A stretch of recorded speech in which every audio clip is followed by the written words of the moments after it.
सोचिए जरा, वही छोटी सी नैनो जिस पर कभी लोग हंसते थे, वही गाड़ी अगर अब पूरी तरह बिजली से चले, बिना पेट्रोल की झंझट, बिना ज्यादा खर्च के, और सीधे शहर के आम आदमी की जिंदगी आसान करने के इरादे से वापस आ जाए, तो क्या आप उसे नजरअंदाज कर पाएंगे? ट्रैफिक में फंसे हुए, बढ़ते ईंधन के दामों से परेशान और रोजाना की भागदौड़ में थके हुए लोगों के लिए अगर कोई गाड़ी बोले, भाई मैं सस्ती हूँ, मैं सरल हूँ और मैं तुम्हारा काम निकाल दूंगी, तो दिल तो सुनेगा ही।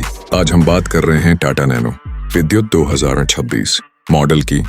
कोई हवाई सपना नहीं, बल्कि बिल्कुल जमीनी नजरिए से, बिना किसी नकली तारीफ के, जैसा सच है वैसा। सबसे पहले इसके रूप रंग की बात करते हैं। पुरानी नैनो याद है? छोटी, गोल मटोल और सीधी सादी। नई नैनो विद्युत उसी पहचान को पूरी तरह नहीं छोड़ती, लेकिन उसे थोड़ा आधुनिक बनाने की कोशिश जरूर करती है। सामने से देखने पर साधारण लेकिन साफ डिजाइन मिलता है, जिसमें बहुत ज्यादा तामझाम नहीं है। यह गाड़ी दिखावा करने नहीं आई, बल्कि काम करने आई है। शहर की तंग गलियों में इसका छोटा आकार वरदान बनता है। हाँ, अगर आप इसे देखकर ये सोच रहे हैं कि लोग मुड़ मुड़ कर देखेंगे, तो शायद यह गाड़ी आपके लिए नहीं है। लेकिन अगर आप चाहते हैं कि गाड़ी छोटी है पर काम की है, तो यहाँ बात बनती है। अब अंदर बैठते हैं। दरवाजा खोलते ही आपको लग जाएगा कि यह कोई महंगी गाड़ी नहीं है, लेकिन यह भी महसूस होगा कि यह जानबूझकर ऐसा रखी गई है। बैठने की जगह ठीक ठाक है। आगे की सीटों पर दो बड़े आराम से बैठ सकते हैं। पीछे की सीट बच्चों या छोटे सफर के लिए सही है। लंबा सफर 4 बड़ों के साथ हो सकता है, लेकिन मजेदार नहीं। डैशबोर्ड सीधा सादा है, बिना किसी दिखावटी चमक दमक के। सब कुछ हाथ के पास है। सीखने में समय नहीं लगता। यह उन लोगों के लिए है जो गाड़ी चलाना चाहते हैं, मैनुअल पढ़ना नहीं। अब आते हैं सबसे अहम हिस्से पर, चलाने की ताकत। ये पेट्रोल वाली नैनो नहीं है, ये बिजली से चलने वाली नैनो है। मतलब आवाज कम, झटके कम और शुरुआत में तुरंत चल पड़ने का मजा। तेज रफ्तार के शौकीनों को यहाँ निराशा होगी, क्योंकि ये गाड़ी रेस लगाने के लिए नहीं बनी। लेकिन शहर में ट्रैफिक सिग्नल से चलना, धीरे धीरे बढ़ना और बिना शोर के निकल जाना, ये सब ये आराम से कर लेती है। बिजली वाली मोटर का फायदा यही है कि कम गति पर भी गाड़ी सुस्त नहीं लगती। शहर में चलाने का अनुभव इसका सबसे बड़ा प्लस पॉइंट है। छोटी गाड़ी, हल्का स्टीयरिंग और तंग मोड़ों पर भी बिना पसीना बहाए निकल जाना, ये सब इसे रोजमर्रा की जिंदगी के लिए बढ़िया बनाता है। हाईवे की बात करें तो सच बोलना जरूरी है। ये गाड़ी हाईवे की रानी नहीं है। सीमित रफ्तार, हल्का वजन और हवा का असर, इन सब बातों का ध्यान रखना पड़ेगा। अगर आपका ज्यादातर चलाना शहर में है और कभी कभार ही बाहर जाना है, तब ठीक है। रोज हाईवे दौड़ाने वालों के लिए यह नहीं बनी। अब सुविधाओं और तकनीक की बात।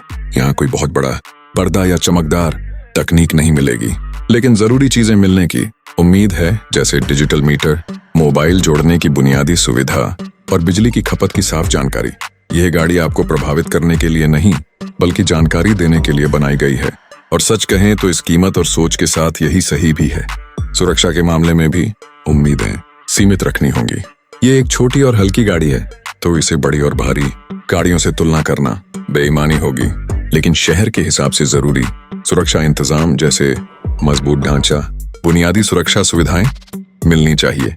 यहाँ सवाल आपसे है, क्या आप सिर्फ कीमत देखकर गाड़ी लेते हैं या अपने इस्तेमाल को समझकर? क्योंकि सुरक्षा समझदारी से जुड़ा फैसला है। अब आते हैं असली वजह पर, जिसके लिए लोग इसे देख रहे हैं, खर्च और इस्तेमाल। बिजली से चलने की वजह से रोज का खर्च बहुत कम हो सकता है। चार्ज घर पर, रात में और सुबह तैयार। रोजाना दफ्तर, बाजार, बच्चों को स्कूल छोड़ना, इन सब कामों के लिए यह गाड़ी जेब पर भारी नहीं पड़ती। हाँ, लंबी दूरी की योजना बनाते समय चार्जिंग का ध्यान रखना पड़ेगा, लेकिन शहर के अंदर यह कोई बड़ी परेशानी नहीं बनती। अब खुले दिल से फायदे और नुकसान गिन लेते हैं। फायदे साफ हैं, कम खर्च, आसान चलाना, छोटा आकार और रोजमर्रा के लिए सही सोच। नुकसान भी उतने ही साफ हैं, तेज रफ्तार की कमी, सीमित जगह और हाईवे पर सीमाएं। कोई झूठी तारीफ नहीं, कोई छुपी बात नहीं।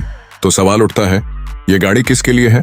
अगर आप पहली गाड़ी लेने की सोच रहे हैं, शहर में रहते हैं, रोज का सफर तय है और दिखावे से ज्यादा काम को महत्व देते हैं, तो यह आपके लिए हो सकती है।